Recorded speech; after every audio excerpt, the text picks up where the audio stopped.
قربہ و قبولہ، یعنی اللہ کے قرب و قبول میں، اللہ کے قرب و قبول میں جیسے فرشتے صفیں بناتے ہیں۔ صحابہ کیا میں تمہیں ایسا طریقہ نہ بتاؤں؟ کیا تم ایسے صفیں نہیں بنا لیتے؟ اور یہ گفتگو، خطاب اور تبلیغ کا انداز بھی ہے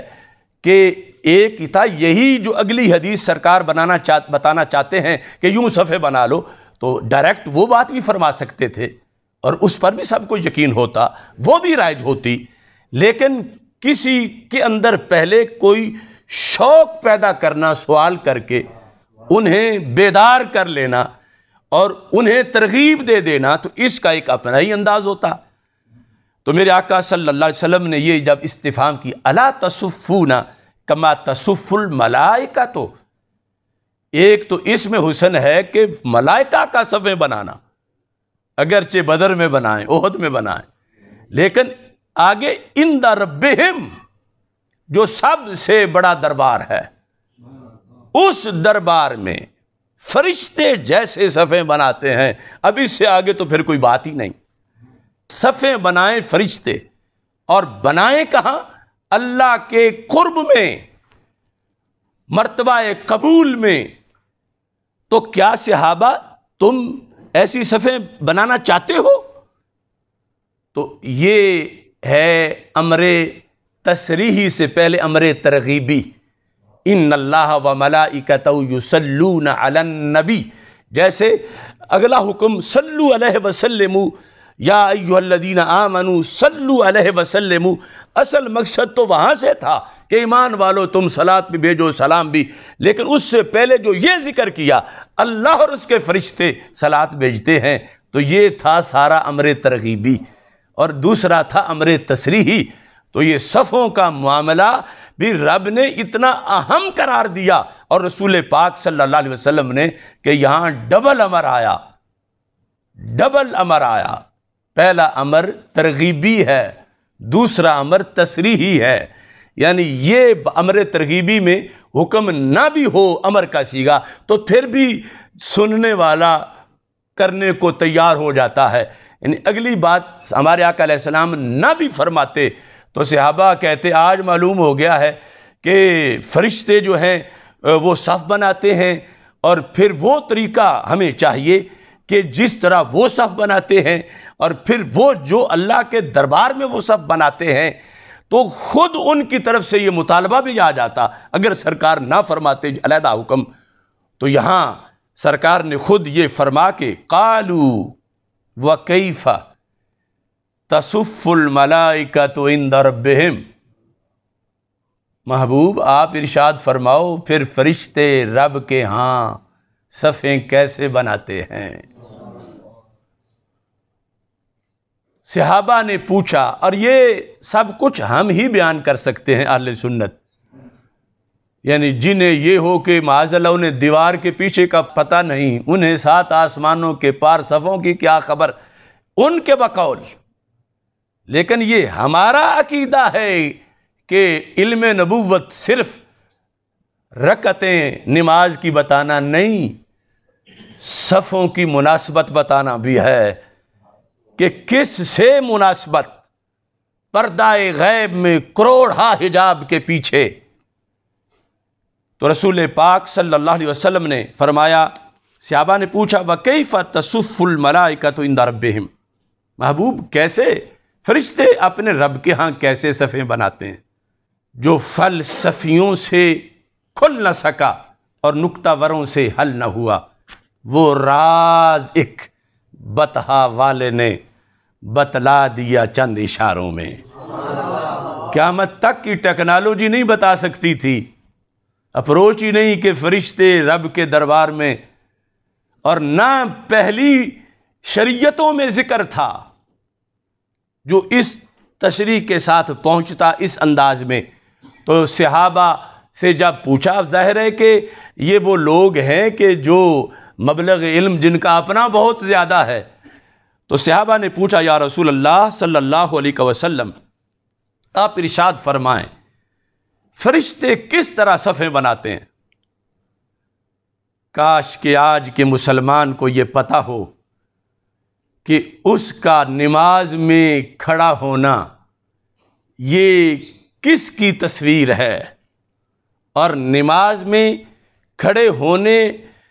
کا جو طریقہ ہے یہ کہاں سے اتر کے آیا ہے، اور اس کو کس کس نے پسند کیا ہے، اور اس پر کتنے کروڑوں فرشتے پہرے دے رہے ہیں۔ جب میرے آقا صلی اللہ علیہ وسلم سے صحابہ نے پوچھا کہ فرشتوں کا کیا طریقہ ہے اللہ کے ہاں صفیں بنانے کا، قال، تو میرے آقا صلی اللہ علیہ وسلم نے فرمائی یتمون الصف الاول، یعنی ایک تو وہ یہ ہے کہ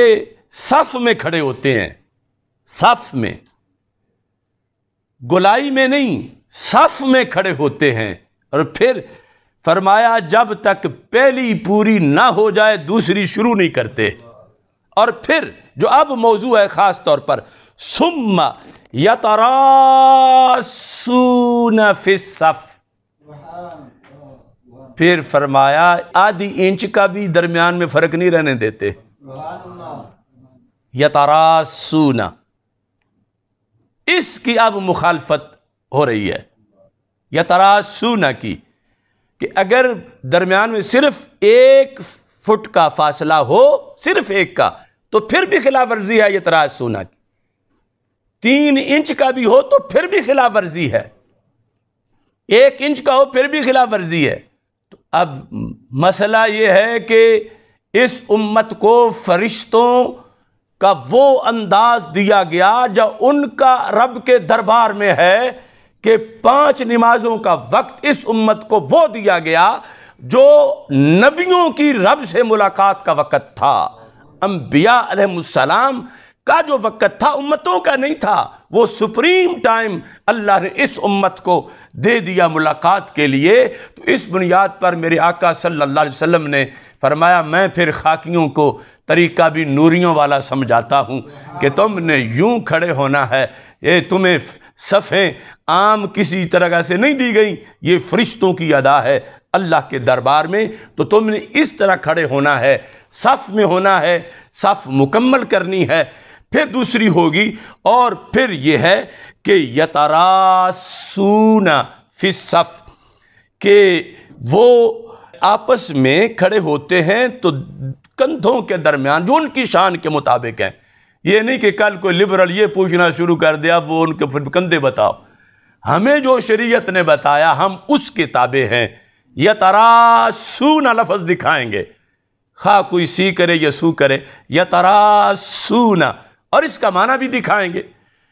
اب یتراصون اسی سے ہے بنیان مرصوص، سیسا پلائی ہوئی دیوار، سیسا پلائی ہوئی بنیان تو دیوار ہے، مرصوص ہے کہ وہ دیوار کہ جو بالکل جائنٹ ہو، رکھاڑنا بڑی مشکل ہو۔ یقاتلون فی سبیل اللہ کانہم بنیان مرصوص، تو یہ ہے رص الصفوف، رص الصفوف۔ اس لیے امام مسلم نے تو پورے باب کا نام ہی رص الصفوف رکھ دیا، رص الصفوف۔ اور وہ باب جو ہے باب رص الصفوف، انہوں نے اس کے اندر یہ احادیث ذکر کی، اور وہاں پر جو حدیث نمبر 119 ہے وہاں یہ ہے الا تصفون کما تصف الملائکہ عند ربہا، یعنی وہ سیاستہ میں سے 4 میں سے تو میں نے پہلے ذکر کی، تو مسلم میں بھی ہے، اور کیا تم ایسے صف نہیں بناتے کہ جس طرح فرشتے اپنے رب کے ہاں صف بناتے ہیں؟ فقلنا یا رسول اللہ صلی اللہ علیہ وسلم وکیف تصف الملائکۃ عند ربہا، فرشتے اپنے رب کے پاس کیسے صفیں بناتے ہیں؟ قال یتمون الصفوف الاول ویتراصون فی الصف، اول یعنی ساری پہلی صفیں، چونکہ ایک ہے، دوسری ہے، تیسری ہے، اب جہاں پر مثلاً 20 صفیں ہیں تو اب الاول میں تو بہت سی آ جائیں گی، کیونکہ اوول کا جو کوٹا ہے وہ علیحدہ ہے، میں ابھی حدیث سے وہ بھی بتاتا ہوں۔ اس طرح وہ صفیں